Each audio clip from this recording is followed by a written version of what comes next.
Gracias, doctor. En Classroom dice ambos link de práctica. Va a disculpar, por eso nos confundimos.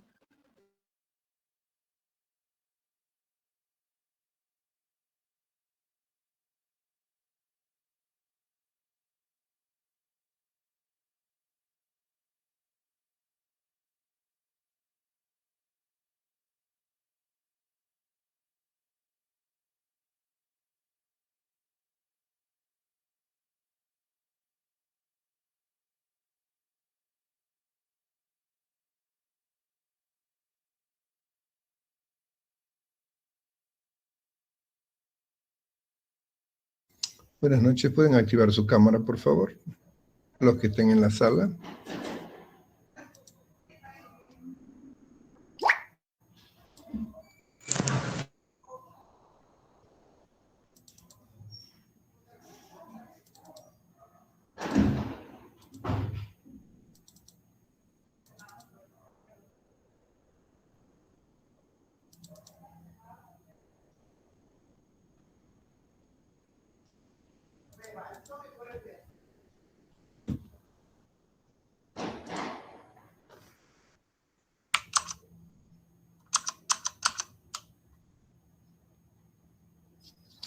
Ok, coloquen su nombre en el chat para la lista, por favor.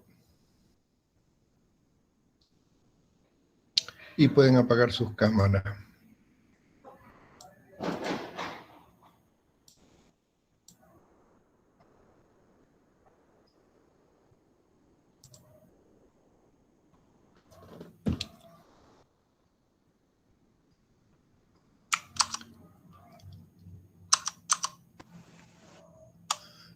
Bien, hoy vamos a hablar de la bronquitis aguda. Es un cuadro que da inicio a otras enfermedades cuando se cronifican. Por ejemplo, un asma, cuando está iniciando es difícil diferenciar si es una bronquitis aguda o un EPOC o una enfermedad eosinofílica, porque la mayoría comienza con estas características de bronquitis. Bronquitis, itis, término o sufijo que se usa para denominar inflamación, ¿no? Entonces, como dice su nombre, bronquitis es la inflamación de los bronquios. Y aguda es por el tiempo. Estamos hablando de tiempos cortos. A eso siempre vamos a definirlo como agudo, ¿no? Entonces, este proceso inflamatorio que afecta, está mi puntero aquí, que afecta las características del bronquio, con no solamente la mucosa, sino también sus glándulas y las características también del músculo que acompaña, ¿no? Generalmente, si tu sistema inmunológico no es bueno, vas a tener infección. Pero si tu sistema inmunológico es bueno, lo más probable es que tu bronquitis sea debido a una irritación. La irritación habitualmente en las ciudades tenemos muchos contaminantes y en el campo, en época de ahora, de invierno, donde no llueve, comienzan con los chaqueos, ¿no? Entonces, el humo, la liberación de todas esas sustancias. Y también existen sustancias como en el trabajo, donde podemos tener, o inclusive algunos medicamentos, ¿no? A veces somos tan sensibles que un aroma muy fuerte provocarte un broncoespasmo. Entonces, pero hay que diferenciar con el cuadro de un asma que puede estar iniciándose, ¿no? Entonces, cuando estamos hablando de un cuadro de bronquitis, debemos descartar que sea infeccioso. Recuerden que la causa más frecuente son las infecciones. Entonces, para ver si estamos frente a un cuadro infeccioso, nos orienta mucho la época, ¿no? En invierno son más frecuentes los cuadros respiratorios, especialmente virales. Entonces, ahí tenemos que ver los tiempos de incubación. Siempre hablamos, cuando hay infección, 4 fases. Una fase prodrómica o incubación, una fase de estado y una fase de resolución y convalecencia. Entonces, cuando son procesos virales, generalmente son cuadros agudos. Ayer estaba bien y ahora me siento medio incómodo, malestar. Y al segundo o tercer día comienza con las características de fiebre, escalofrío, astenia, dinamia, y de ahí comienza con las características respiratorias, ¿no? Entonces, eso te orienta a estar frente a un cuadro de esas características, ¿no? En cambio, cuando son bacterianos, generalmente el tiempo de incubación es un poco más prolongado, más de 3 días, hasta 5, una semana, dependiendo de la bacteria que te estés agarrando, tu estado inmunológico. Y el otro elemento que orienta es las características de la expectoración. Generalmente los procesos virales no te dan una expectoración de color amarillento, verdoso, café, son generalmente blanquecinos. Pero en los casos donde hay demasiada irritación por la inflamación, a veces puedes tener una expectoración hemoptóica o inclusive hemoptísica, ¿no? Entonces, esas características clínicas te va a ayudar, ¿no? Entonces, los gérmenes que debes pensar, primero los más comunes, ¿no? En los virales tenés las influenza, tenés la gripe, tenés las cuestiones bacterianas, el más común es de la vía aérea gram positivo, entonces pensaríamos en un neumococo. Pero en pacientes que tienen inmunopatía, ya sea por patología crónica, por ejemplo, un broncópata, puede hacer reactivaciones de bronquitis aguda dentro de su proceso crónico, ¿no? Entonces, habitualmente, cuando estamos frente a un paciente intrahospitalario, podemos pensar en bacterias atípicas, un poco más virulentas, más agresivas. Pero también en pacientes inmunodeprimidos podemos pensar, cuando hablemos de neumonías atípicas, vamos a ver micoplasma, vamos a ver y vamos a ver legionela, que son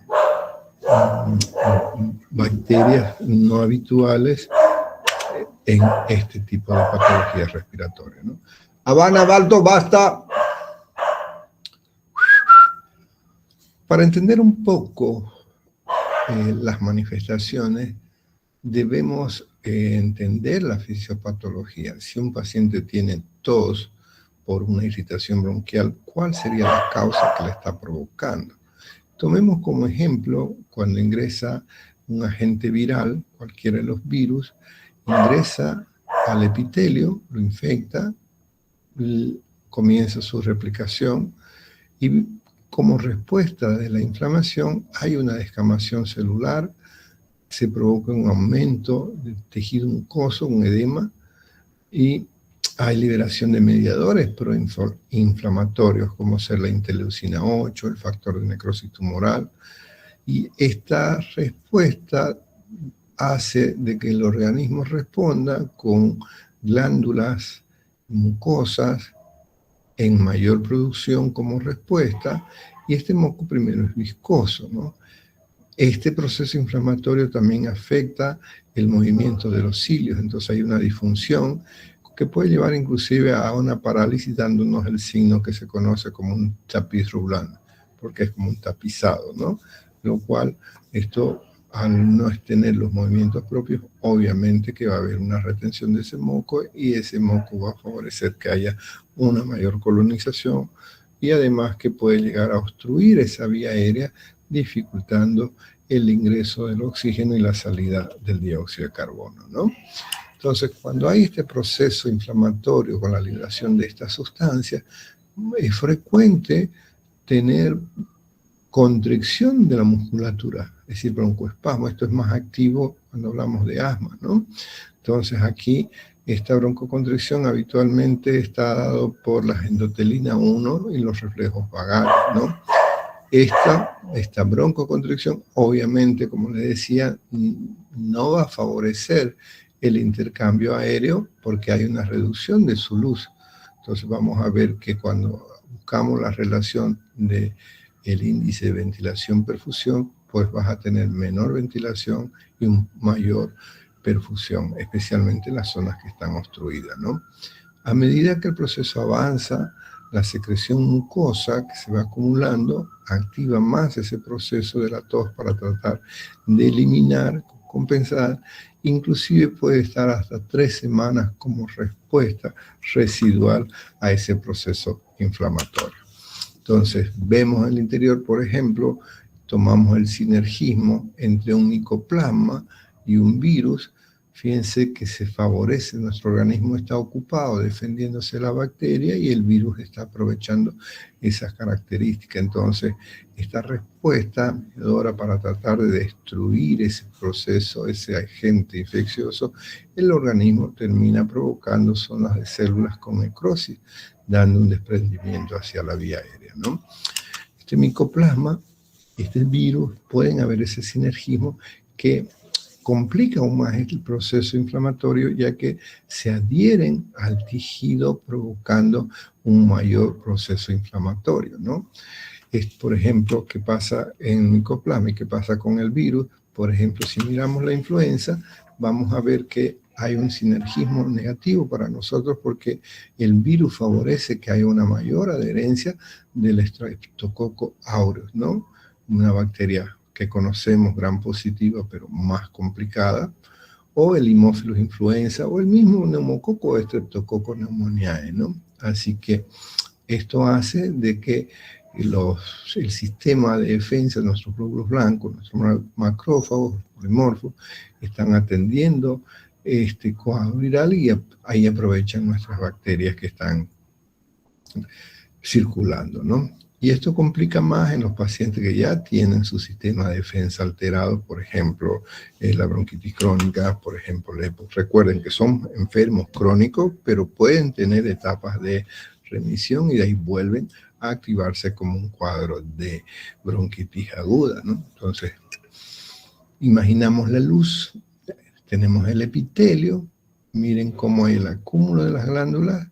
Nuestro sistema ciliar está alterado, por eso que tenemos aquí acúmulos en esta zona no, y llegando en algún momento a paralizarse.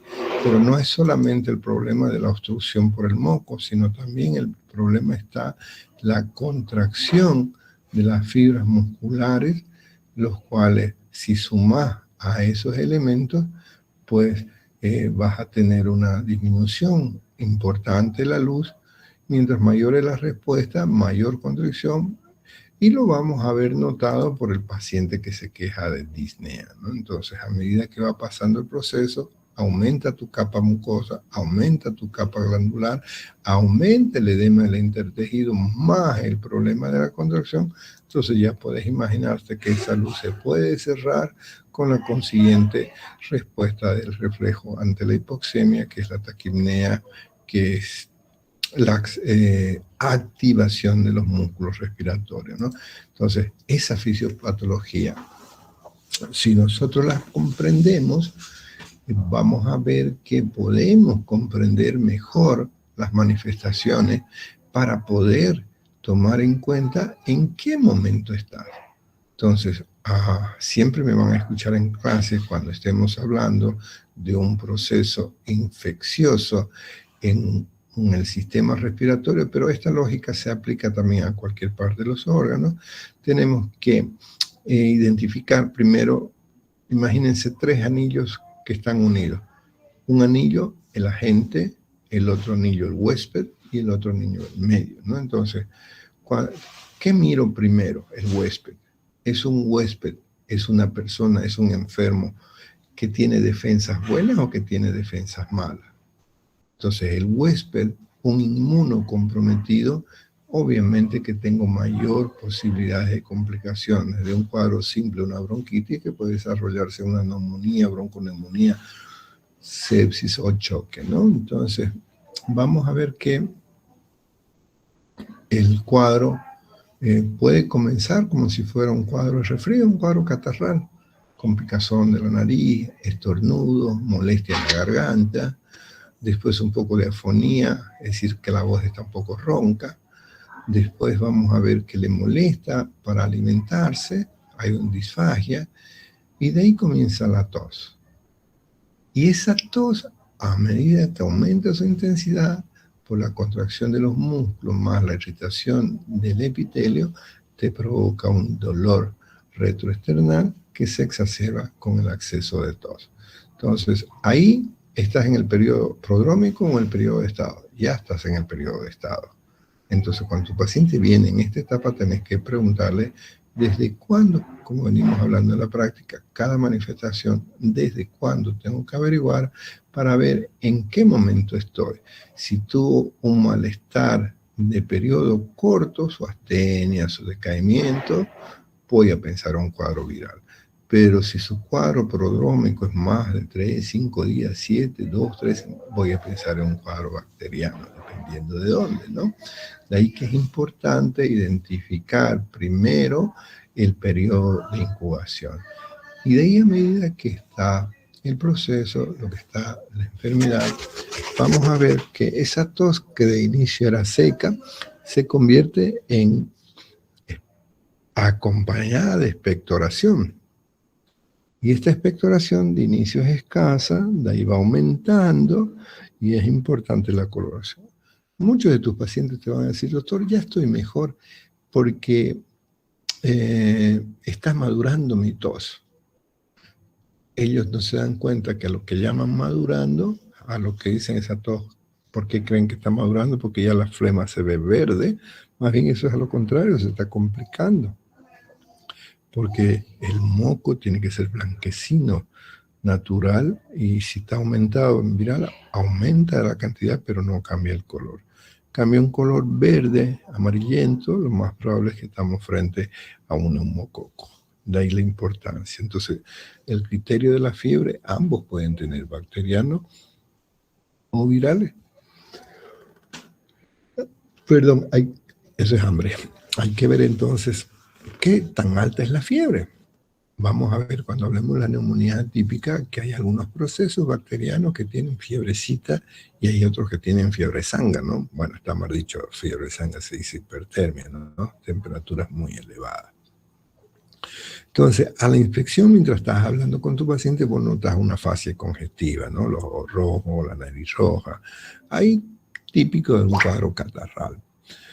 Y a la auscultación, te vas a la tráquea, te vas a la región traqueobronquial y de ahí te vas a bronquio. Habitualmente vas a encontrar los estertores de bronquio o de la vía aérea. Estertores, recordamos que son ruidos anormales.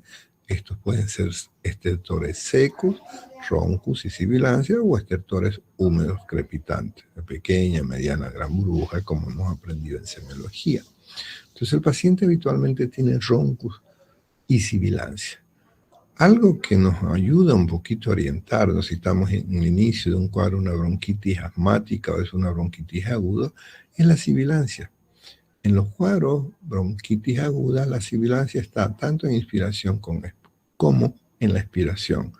En cambio, bueno, no es 100%, ¿no? Pero en la mayoría, eso lo vamos a ver, también los pacientes con asma, su tendencia es que las sibilancias sean más de tipo expiratorio. Algo que te orienta es la capacidad de fonación. Si tienes un paciente que te dice, doctor, buenas tardes, vengo para que me ayude, su voz es fuerte, esa vía aérea no está con mucha contracción. Pero si viene un paciente que apenas le habla, no es que esté con la voz ronca, sino que no hay fuerza para todo. Hola, doctor, buenas tardes. Lo siente fatigadito, taquipneico, ahí su cuadro de broncoespasmo es mayor. Y te vas a tener sorpresa cuando auscultas a un paciente con una bronquitis severa y no escuchas ningún estertor. Eso más bien es gravísimo, porque significa que la vía aérea está muy cerrada, que no permite el intercambio gaseoso para tener los sonidos, ¿no? Entonces, este cuadro clínico, generalmente los cuadros virales, 3, 4 días acaban, ¿no?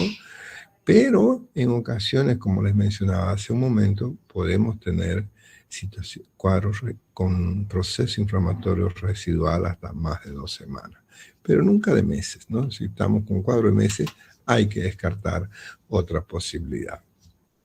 Y tomen en cuenta, por favor, el anillo que le corresponde al huésped. Pregunten, ¿qué patología tiene antes?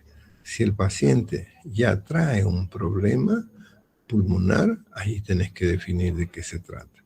Cuando hablemos de bronquitis crónica, cuando hablemos de enfisema, cuando hablemos de EPOC, enfermedad pulmonar obstructiva crónica, en la fibrosis pulmonar, vamos a recordar esta primera clase, porque muchas de las enfermedades pueden tener compromiso bronquial y parenquimatoso. En cambio aquí la bronquitis, algo, y lo pregunto siempre en examen para que lo tomen en cuenta, es que el parénquima no está comprometido. No tenés crepitaciones, no hay manifestaciones de condensación. Pero recuerden que una bronquitis aguda se puede complicar con una neumonía, dándonos una bronconeumonía. En casos donde la tos es muy intensa y además que puede ser que el paciente tenga algún grado de fragilidad capilar, puedes tener formas con hemoptisis importante o en formas hemoptoicas, ¿sí? El otro día nos llegó una paciente con hemoptisis franca, pero no era una bronquitis, era una enfermedad eosinofílica, ¿no? Entonces, el diagnóstico es clínico. No necesito laboratorio. Cuando decimos clínico significa que has hecho una buena entrevista. Ahorita voy con ustedes. Gracias, mamita. Lo que les decía que tienen que ver, cuando decimos clínica, significa que estás haciendo una anamnesis apropiada y un examen clínico, inspección, palpación, percusión, auscultación. Entonces, por los datos de la entrevista, vos le dices, no, esto es una bronquitis aguda y no necesitamos hacer análisis. Hay una condición.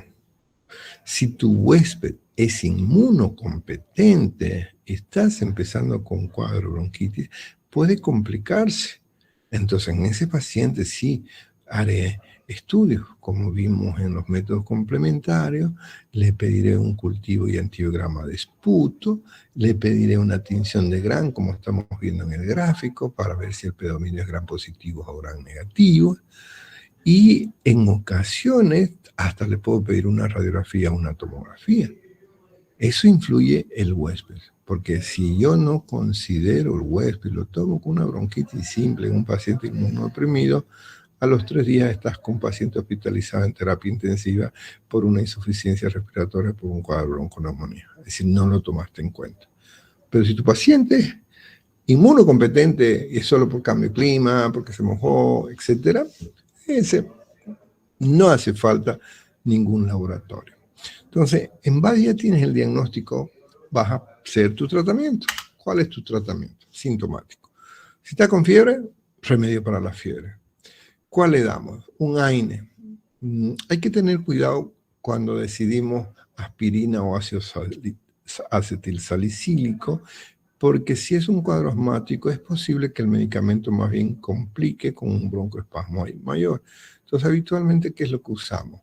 Paracetamol. Entonces, los pacientes con bronquitis aguda son pacientes manejados ambulatorios, ¿ok?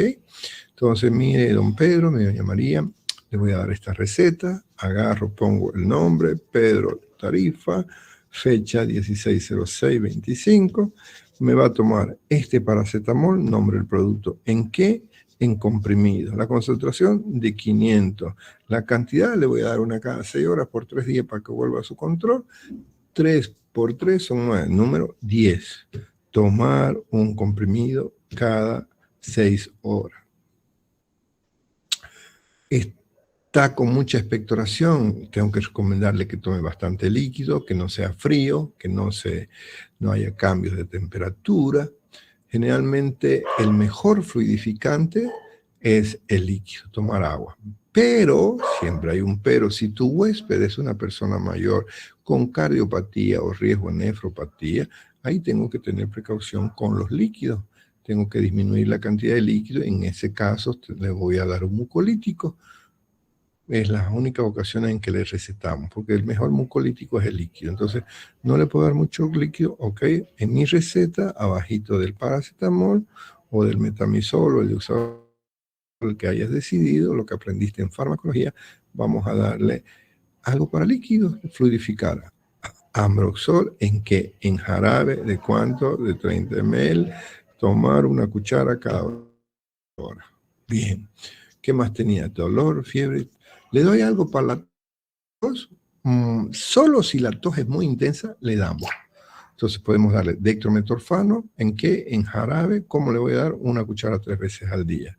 O puedo darle codeína fosfato. Si está muy fuerte esa tos, el mejor antitusígeno es la codeína. 1 cuchara 3 veces al día o 4 veces al día. ¿Sí? Entonces, ese es un tratamiento sintomático. Fíjense que no estoy recomendando antibióticos todavía. ¿Sí? Si el paciente fuma, tenéis que convencerlo. Si querés, lo hipnotizas, pero tiene que dejar de fumar para que sea mejor respuesta al tratamiento. Y para dar antibióticos tenemos que tener criterios. ¿Cuáles son esos criterios? Son pocos pacientes los que les vas a dar antibiótico en una bronquitis aguda. Aquellos donde estás pensando que es bacteriano, por el color de la expectoración, por el tiempo de incubación que fue más prolongado, por las características de fiebres en aguja, las manifestaciones de un broncoespasmo importante que se va a notar por la frecuencia respiratoria elevada, puede inclusive tener un poco de disnea. Ahí con este paciente voy a escoger, generalmente como son gram positivos, voy a escoger un beta-lactámico. Puedo darle amoxicilina 500 miligramos cada 6 horas o ampicilina 500 miligramos cada 6 o 1 gramo cada 8 horas. Pero si mi paciente es un paciente inmunocomprometido por una enfermedad bronquial crónica, por ejemplo, ahí voy a ampliar el espectro. Sigo con el beta-lactámico, pero potenciado por el clavulánico, por ejemplo. Amoxicilina clavulánico, 875 con 125 clavulánico, le doy cada 12 horas. Por 5 días, o 7 días, o 10 días. ¿Qué depende de los días? Tu estado inmunológico. Mientras más grave el estado inmunológico, más prolongados van a ser los tiempos de nuestro tratamiento. Y como aprendimos en farmacología, siempre existe la posibilidad de alergia a algún medicamento. Entonces, seguimos escogiendo medicamentos que le vayan bien hacia los gram positivos. Puede ser un macrólido, claritromicina, acidomicina, eritromicina, ¿sí? Y cuando vemos, para preparar la clase en Cochrane, que es una base de datos de medicina basada en evidencia, fíjense que el beneficio lo da en pacientes mayores de 65 años que tengan comorbilidades. Si sospecho influenza por el tiempo de incubación, ok, le hago una prueba de influenza. Y si es inmunodeprimido, es mayor, ya, aunque no tenga el resultado, inicio con Tamiflu o el oseltamivir, que es un nombre genérico, le damos 75 miligramos cada 12 horas por 5 días. ¿Sí? Habitualmente la prueba sale rápido, entonces al otro día, si es negativo, se lo suspendo, no se justifica. ¿Ok? Entonces, en su librito tienen todo este material y con esta herramienta IA Notebook he hecho, por ejemplo, ¿cómo se llama? Pues no es gráfico. Es un gráfico, pero tiene un flujograma. Entonces, con un repaso de este flujograma, tú te das cuenta. Bronquitis aguda, ¿en qué me baso? Inflamación de bronquio, ¿en qué tiempo?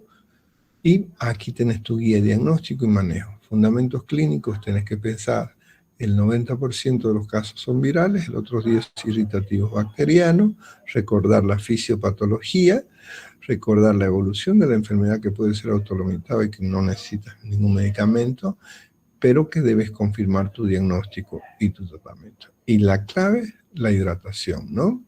Y nunca te olvides que el criterio para uso de antibióticos no es para todas las bronquitis, ¿sí? Entonces, para fiebre y dolor, cualquier AINE. Evito aspirina por el riesgo de broncoaspiración.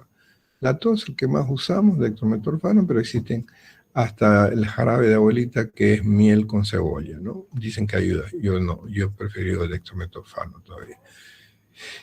Y si el broncoespasmo es muy importante, vamos a usar un broncodilatador. Podemos usar un SABA, por ejemplo. Cuando estemos hablando de asma, vamos a recordar mejor las clases de farmacología de los broncodilatadores. Y ahí le voy a dar un PAF cada 4 horas. De preferencia siempre un SABA. Los LABA los dejamos para otro grupo. SABA, LABA lo vamos a comprender que son abreviaciones en inglés de S de short, de corta, action, SABA, beta agonista. LAMA, long action. Y ahí tenés los SAMA, short action antimuscarinic, y tenés los LAMA. SAMA, LAMA. SABA, LABA. Cuando hablemos de asma lo vamos a recordar mejor. Ok, ¿alguna pregunta?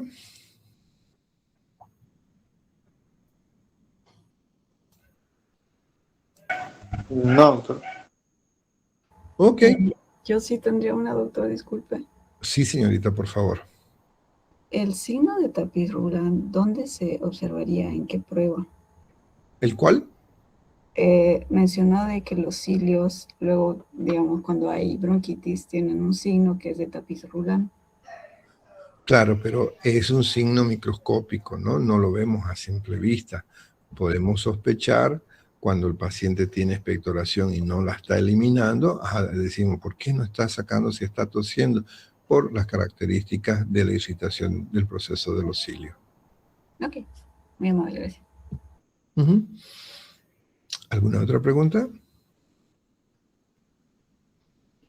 Sí, doctor, tengo una consultita.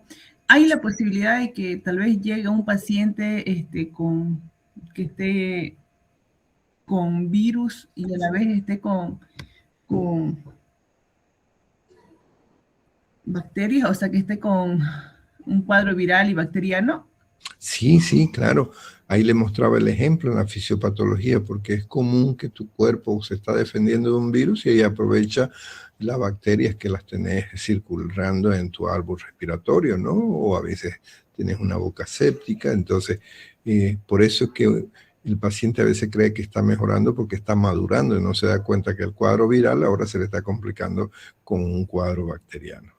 Pueden estar las dos simultáneas. Claro. Y en ese caso ya aplicaría también solamente lo que es la parte de los antibióticos, doctor. Claro. Ya no solo para o sea, aumento lo que es para la tos y a la vez los antibióticos. Sí, claro. Si tenés un paciente sano, inmunocompetente y que está con una bronquitis, ni necesitas darle antibiótico, él lo va a eliminar. Lo mismo que un cuadro viral. Pero si tu paciente es inmunocomprometido por cualquier causa y ves que hay un proceso bacteriano, es recomendable el uso del antibiótico. Listo, doctor, muy amable, gracias. De nada. ¿Alguna otra pregunta? Ok, vámonos a ver el partido. Hoy juega Argentina, vamos a hacer barra a un equipo vecino. Que tengan buena. Grande, grande. Gracias. Hasta luego. Gracias, doctor.